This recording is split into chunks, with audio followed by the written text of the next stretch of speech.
உதயநிதி வந்து வீட்டுல இருந்து வெளியில வரணும், வெளியில வந்து என்ன நடக்குதுன்னு பாக்கணும். அவர் இன்னும் அவருடைய தந்தை தலைமையிலான ஆட்சி இருக்கிற மாதிரி நினைச்சிட்டு இருந்தாரு. மதுரையில ஒரு இடத்துல ரிப்போர்ட் ஆச்சுன்னா யாரோ வேண்டுமென்றே வந்து டிரான்ஸ்ஃபார்மர் ஓபன் பண்ணி வச்சிருந்தாங்க. அங்க இருக்க கருப்பு ஆடுகள் இருக்கிறதா சொல்லியிருந்தாங்க. அதெல்லாம் வந்து போலீஸ் கம்ப்ளைண்ட் கொடுக்க சொல்லிருக்கோம். இன்னைக்கே வந்து எங்கெங்கெல்லாம் வந்து வேண்டுமென்றே டிரான்ஸ்ஃபார்மரை வந்து ஆஃப் பண்ணி இல்ல டிரான்ஸ்ஃபார்மர் ஓபன் பண்ணி வச்சு வேண்டுமென்றே வந்து ஒரு சில நபர்கள் வந்து மின்தடை ஏற்பட்டுட்டாங்க. அதெல்லாம் மதுரையில இன்னைக்கு காலையில ஒரு சில இடத்துல ரிப்போர்ட் பண்ணாங்க. இபி ஆபீசர்ஸ் அங்க இருக்க ஏஇ எல்லாம் ரிப்போர்ட் பண்ணாங்க. அவங்க வந்து போலீஸ் கம்ப்ளைண்ட் கொடுங்கன்னு சொல்லியிருக்கோம். கண்டிப்பா எங்கெங்கெல்லாம் வந்து தனி நபர்கள் யாரையும் வந்து அரசுக்கு அவப்பெயர் ஏற்படுத்தணும் சொல்லி இந்த மாதிரி ஈடுபடுறாங்களோ அவங்க மேல போலீஸ் கம்ப்ளைண்ட் அந்த இடத்துல கொடுக்க சொல்லி அனைவருக்கும் வணக்கம். இன்னைக்கு வந்து நம்மளுடைய டிஎன்ஏபி சார்பாக இதுல உள்ள சிறு குறு தொழில் நிறுவனங்கள், அதாவது வெண்டர்ஸ், அப்புறம் இதுக்கப்புறம் யாரெல்லாம் இன்வெஸ்டர்ஸ் இருக்காங்களோ அவங்களோட இன்னைக்கு ஒரு மீட்டிங் அரேஞ்ச் பண்ணணும். ஏற்கனவே இவங்க எல்லாம் பலர் வந்து பல மாநிலங்கள தொழில் இதே போன்ற தொழில்கள் செஞ்சுருக்காங்க. அதாவது எலக்ட்ரிசிட்டி, அப்புறம் சோலார் பவர்ல விண்ட் பவர் இது எல்லாத்தையும், அது இல்லாமல் இந்த சப்ஸ்டேஷன்ஸ், இந்த எரெக்ஷன்ஸ் எல்லாம் இருக்காங்க.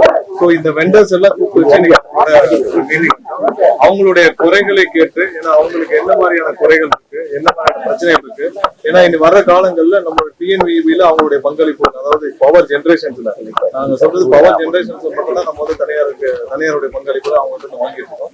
ஸோ பவர் ஜென்ரேஷன்ஸ்ல அவங்களுடைய பங்களிப்புகள் நிறைய இருக்கணும். ஸோ அதுக்கு அவங்களுக்கு நிறைய டிரான்ஸ்பரண்டா நம்ம வந்து அவங்களுடைய அப்ளிகேஷன் ப்ராசஸ்ல இருக்கட்டும் எல்லாத்தையும் டிரான்ஸ்பரன்சி வேணும்னு சொல்லி நம்ம போனாலும் சொல்லியிருக்கோம். அதுதான் முதல்வருடைய கொள்கையும். எங்கேயுமே வந்து லஞ்ச லாவணியம் இருக்கக்கூடாது, எந்தவித குறுக்கீடும் இருக்கக்கூடாது.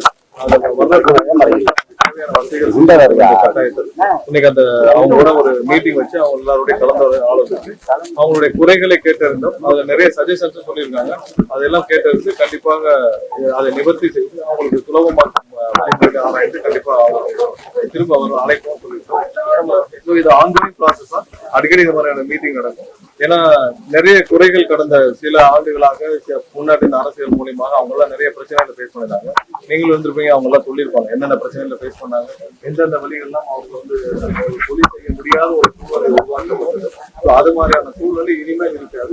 கண்டிப்பாக டிஎன்ஏபி வந்து என்னைக்கும் மக்களுக்கான ஒரு நிறுவனமாக, சிறு குறு தொழில் நிறுவனங்கள் யாரெல்லாம் அதை நம்பி லட்சக்கணக்கான தொழிலாளர்கள் அவங்களுக்கான ஒரு நிறுவனமாக மாறும் என்று எந்த மாற்று கட்டம் இல்லை. அதற்காக தான் இந்த மீட்டிங் வச்சு முடிச்சோம்.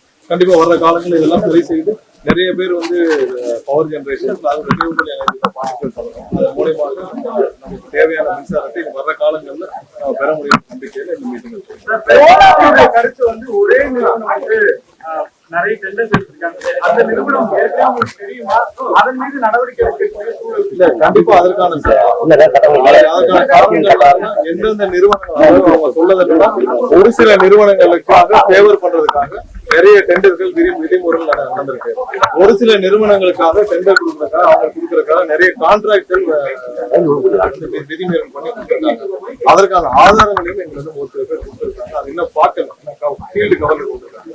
அவங்களுடைய மொத்த குறைகள் பாத்தீங்கன்னா ஒரு சில கம்பெனிஸ் இப்போ பாத்தீங்கன்னா அவங்களுடைய கான்ட்ராக்ட், அதாவது டிஎன்இபி செய்ய வேண்டிய வேலைகளையும் அந்த தனி நிறுவனங்களுக்கு கான்ட்ராக்டா கொடுத்து அவங்களை வந்து வேலை செய்ய வேண்டிய நிலையில தள்ளிருக்காங்க.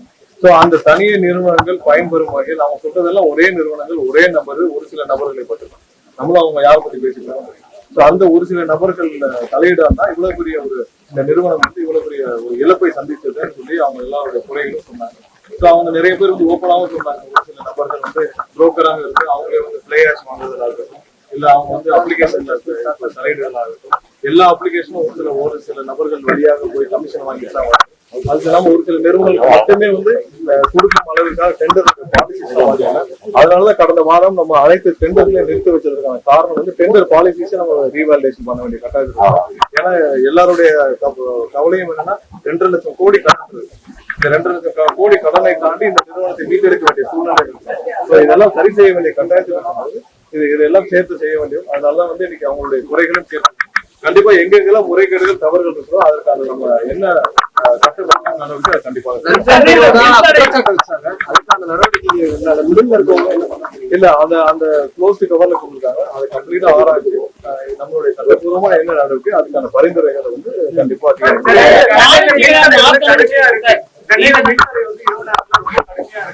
மக்களுக்கு கடுமையா பாதிக்கப்படுறாங்க. நீங்க ஒரு சில இடங்களுக்கு பெரும்பாலான இடங்கள் பாக்குறோம். கடந்த 4 நாட்களாக நம்மளுடைய டிஎன்இபியில் இருக்க சி லெவல்ல இருந்து எல்லாருமே வந்து ஒவ்வொரு இடத்துலயும் நான் இரவு முழுவதும் ரோந்து பணிகள் செஞ்சு அந்த எங்க ப்ராப்ளம் வருதோ அதெல்லாம் ரெக்டிஃபை பண்றாங்க.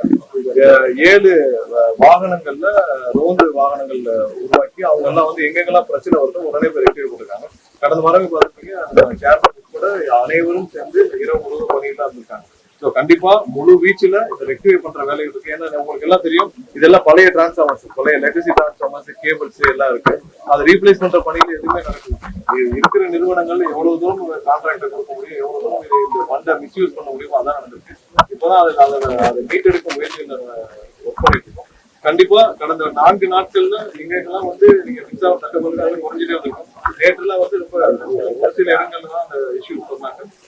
இன்னும் ஒரு சில இடங்கள்ல பாத்தீங்கன்னா மதுரையில ஒரு இடத்துல ரிப்போர்ட் ஆச்சுன்னா யாரோ வேண்டுமென்றே வந்து டிரான்ஸ்ஃபார்மர் ஓபன் பண்ணி வச்சிருந்தாங்க. அங்க இருக்க கருப்பு ஆடுகள் இருக்கிறதா சொல்லியிருந்தாங்க. அதெல்லாம் வந்து போலீஸ் கம்ப்ளைண்ட் கொடுக்க சொல்லிருக்கோம். இன்னைக்கே வந்து எங்கெங்கெல்லாம் வந்து வேண்டுமென்றே டிரான்ஸ்ஃபார்மரை வந்து ஆஃப் பண்ணி இல்ல டிரான்ஸ்ஃபார்மர் ஓபன் பண்ணி வச்சு வேண்டுமென்றே வந்து ஒரு சில நபர்கள் வந்து மின்தடை ஏற்பட்டுட்டாங்களோ அதெல்லாம் மதுரையில இன்னைக்கு காலையில ஒரு சில இடத்துல ரிப்போர்ட் பண்ணாங்க. இபி ஆபீசர்ஸ் அங்க இருக்க ஏஇ எல்லாம் ரிப்போர்ட் பண்ணாங்க.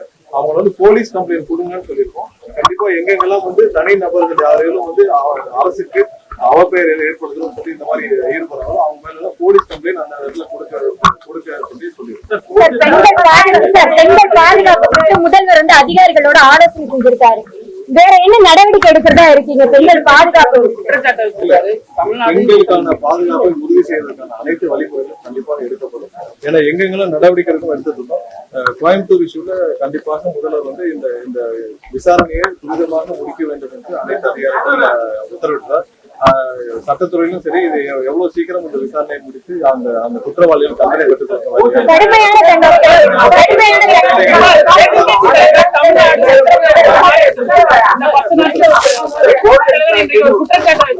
தமிழ்நாடு உத்தரப்பிரதேசமாக மாறி இந்த 10 நாட்கள் அப்படிங்கிற ஒரு குற்றச்சாட்டை அதிக பாலியல் வன்கொடுமைகள் கொலைகள் நடந்திருக்கு. இல்ல எங்கெங்கெல்லாம் வந்து தவறு நடக்குதோ கண்டிப்பாக அவங்க சட்டப்பூர்வ நடவடிக்கை ஆல்ரெடி உத்தரவிட்டிருக்கார். இன்னைக்கு அதிகாரிகளோட முதல்ல ஆலோசிச்சு எங்க நடவடிக்கை எடுக்க சொல்லி உத்தரவிட்டிருக்கார். எங்கெங்கெல்லாம் கொலை இருக்கும் மதுரையில் இன்னைக்கு காலையில ஒரு மாற்று கேஸ் வச்சு அது என்னன்னா அவங்க 2 பேருக்கு அந்த யார் யார் குற்றவாளிகளோ அவர்களை 3 மணி நேரத்துல கைது செய்யப்பட்டிருந்தார். மதுரையில மீனாட்சி கோயில் பக்கத்துல ஒரு கொலை இரவு நடந்து அதுக்கு ஒரு 3 மணி நேரத்துல அந்த குற்றவாளி கைது செய்யப்பட்டார். எல்லா இடத்திலும் கண்டிப்பாக இப்ப குட்கா மது போதைகளுக்கு எதிராக தமிழகம் முழுவதும் பெரிய அளவுல ரைடு போயிட்டு இருக்கு. எங்கெங்கெல்லாம் வந்து சட்டத்துக்கு புறம்பாக குட்கா எல்லாம் விட்டு இருக்காங்களோ அங்கெல்லாம் வந்து பெரிய அளவு நடவடிக்கை எடுக்கப்பட்டு வருது. கண்டிப்பாக அரசு பொறுப்பேற்று 2 வாரம் தான் இருக்கு. முழு வீச்சில் முதல்வர் அனைவருக்கும் உத்தரவுகளை கொடுத்துக்கலாம். நாங்களும் அதுக்கான வேலைகளை ஆல்ரெடி தொடங்கிவிட்டோம். 1 வாரம் தான் ஆச்சு. டிஎன்இபில பொறுப்பேற்று 1 வாரம் தான் ஆச்சு. 1 வாரத்துக்குள்ள என்ன செய்ய முடியுமோ முழு வீச்சு செய்து கொண்டிருக்கோம். கண்டிப்பா அதற்கான பலன்களை சீரமைப்புகளை நீங்க எல்லாம் விரைவில் சோலார் மின் திட்டத்தை ஊக்குவிக்கிறதுக்காக அதுல வந்து முழுமையான டிரான்ஸ்பரன்சி கொண்டு வரப்படும். எங்கெங்கெல்லாம் தவறு நடந்திருக்கோ அதை சரி செய்யறதுக்கான நடவடிக்கை எடுக்கப்பட்டிருக்கு. கண்டிப்பா அது தொடரும். முழுமையான டிரான்ஸ்பரன்சில வர்ற அப்ளிகேஷன்ஸ்க்கு அவங்களுக்கு தேவையான அனைத்து உதவிகளும் இன்வெஸ்டர்ஸ் தேவையான அனைத்து உதவியும் சுலபமாக்கப்பட்டு அவங்க இன்வெஸ்ட் பண்றதுக்கான வேலைகளை